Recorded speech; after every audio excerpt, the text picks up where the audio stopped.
Shalom, shalom, mishpachah. Welcome to another edition of Ray Bash's Ramblings. I've been asked by many of my viewers to say something about 2012 and to say something about the Mark of the Beast. I hesitate greatly in doing that because there is so much regarding prophecy, regarding the end times, that remains speculative, and I honestly don't think that anybody could speak authoritatively on it. Except for in regards to hindsight. Hindsight is 2020.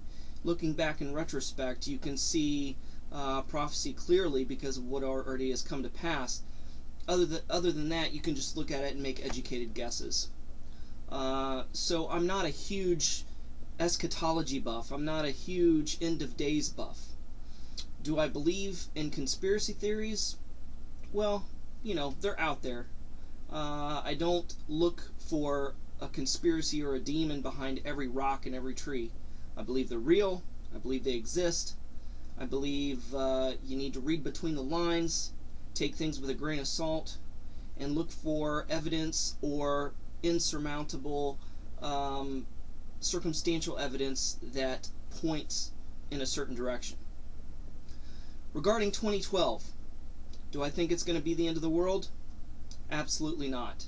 The end of the world as we know it? Possibly.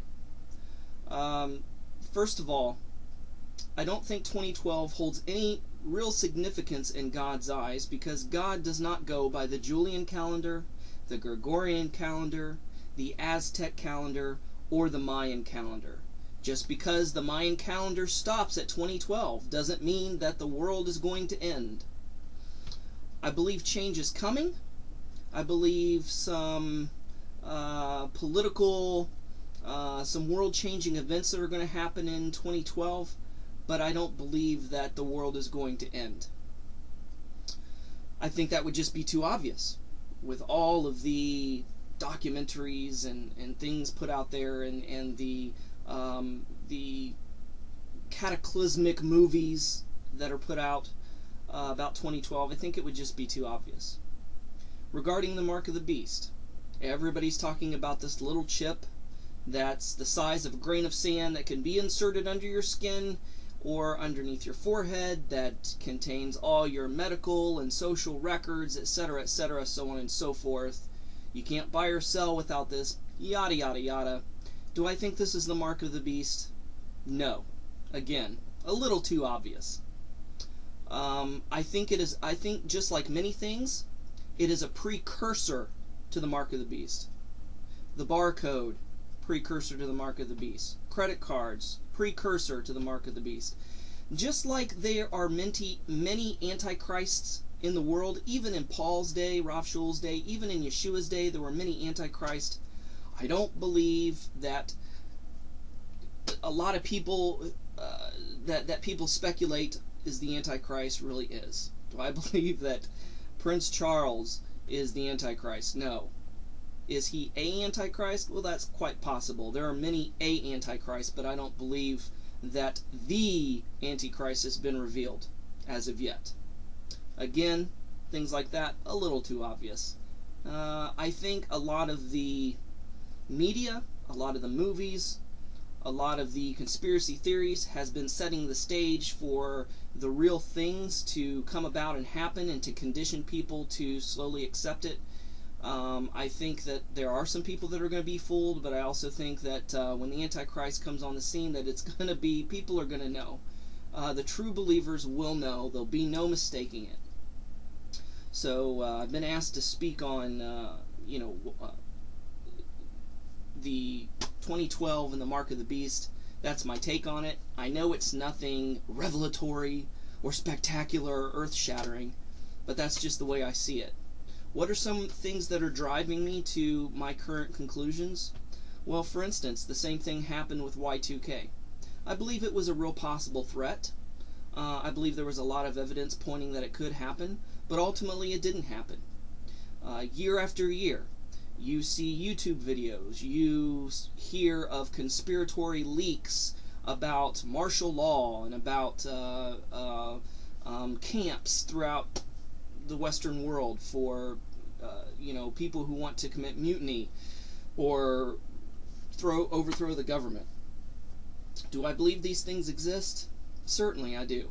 I don't think man is above those type of things. But with each conspiracy theory, with each executive order and martial law, Y2K, things like this, they've come and gone. They've come and passed. Just the same as you get these wackos out there saying, Jesus is going to return in 1988. 88 reasons why Jesus is going to return. Hey, it's 2010 and we're still here. There's been many, many people who set dates for Messiah's return, and it hasn't happened. So, to say the least, I do believe in conspiracy theories. I do believe in things of this nature, but I take it with severe and great scrutiny. I hold the possibility that such things could be real and true, but at the same time, I'm not going to run for the hills. I say keep a level head.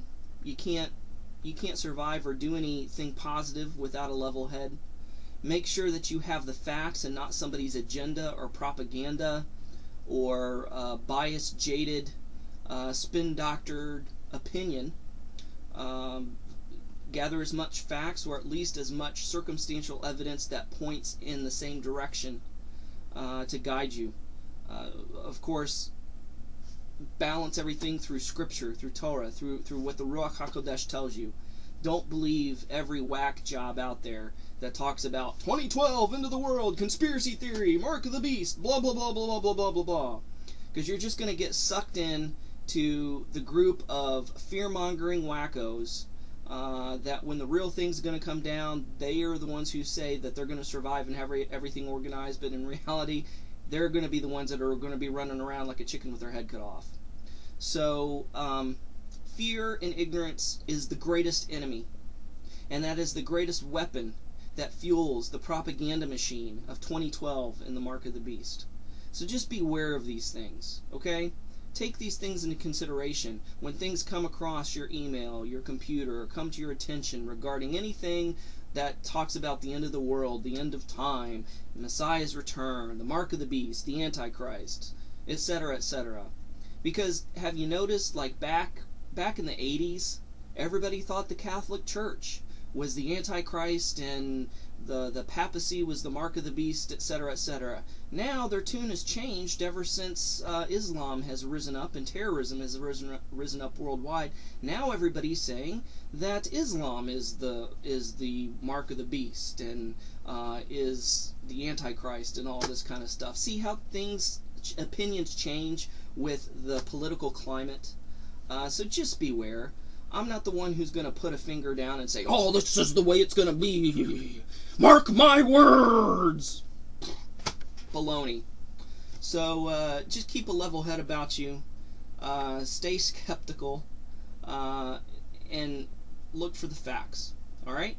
So that's my take on things. Thanks for watching. Shalom and Shavua Tov.